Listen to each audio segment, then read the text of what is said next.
I think one of the things I'm quite insistent on at this point is I am very critical of Europe, but not because I don't want Europe to succeed. I think that this absurdity around Europe being sort of a non-entity. I was speaking to one individual in a debate another day, and they just said Europe is irrelevant. That's absurd because you're talking about 500 million people, a collective economy size that rivals, if not bigger, I think, even supersedes that of America. It's impossible to reject the relevance that the European Union has as a collective, but as we're clearly emphasizing here, the ability to single out certain states is an issue. But as we've now seen with the sovereign frozen assets of Russia and them utilizing this Article 122 is quite a remarkable mechanism.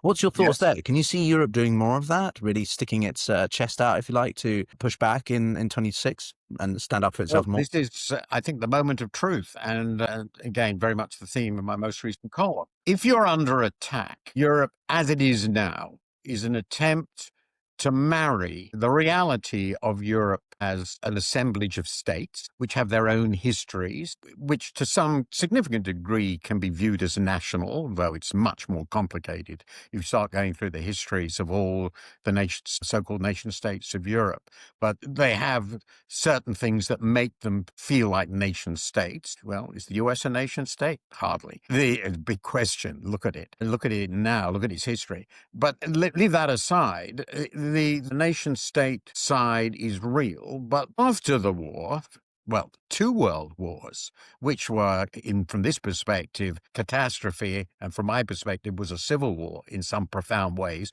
because there was a civilizational commonality of Europe. In this, they're right, by the way. It's just I don't see it as racial. I see it as ideological values more than that, but that's complicated too. And it is rooted, of course, ultimately in Christianity. That's clearly true.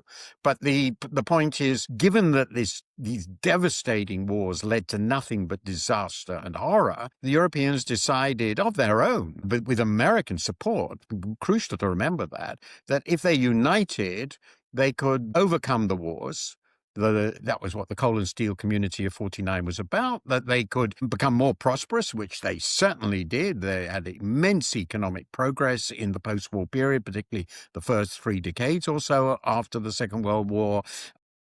They outperformed dramatically the Eastern Bloc, which is why the Cold War was won peacefully by the West, because the East Germans wanted to go to West Germany. I mean, things as simple as that, and be like that. So did the Hungarians, all the rest of them. Let's not forget it.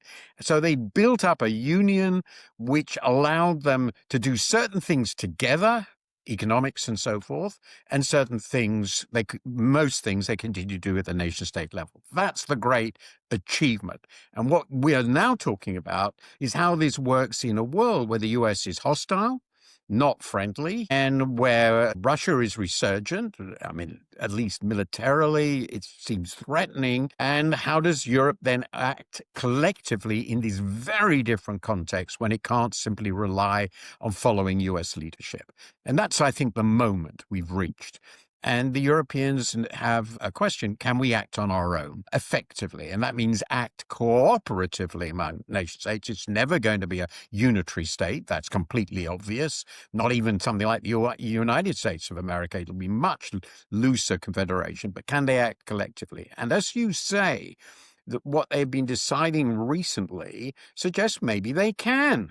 They basically overridden the opposition of Hungary, which was, and other states which are sort of Putin's satellites. And the Germans particularly, and the French at least now, tragically Britain isn't there, have decided they have to stand up and become a major power again, leading Europe. And that's exactly what one hoped a united Germany would do. Now, will that last? That depends on the internal politics, which, of course, is the weak point the Americans identify. It depends on the US opposition. There's much to play for. But I think there are moments in the history of nations, collections and individuals, when you have to make a big decision. The old world is gone. The old security is gone. The old protection from your hegemon, in this case, is gone.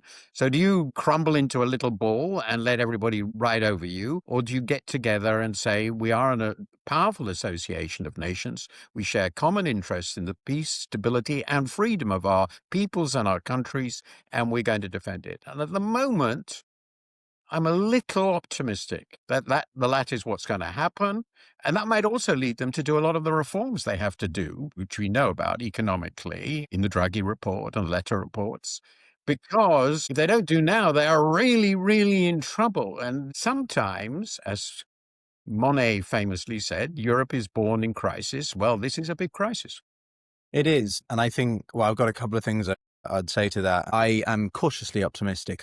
I want to believe the best in Europe. We have incredible human capital, human potential, but it's the complacency that has dogged the EU for the past 30, 35 years, or my lifetime, basically. And I believe it was Joseph Borrell, the former sort of foreign secretary, if you like, of the EU, when he said to a meeting of European leaders about 3 years ago, he said, we need to be rid of our dependency on big energy from China, Russia, cheap markets from China, and security assurances from America, i.e. because Trump looks at the world in a way that sort of, 110 years ago, the 1800s of great power politics, not even competition, just politics, working together to dictate to the smaller states how everything works. And we see this because he seems to think that the EU is irrelevant. He can go to specific states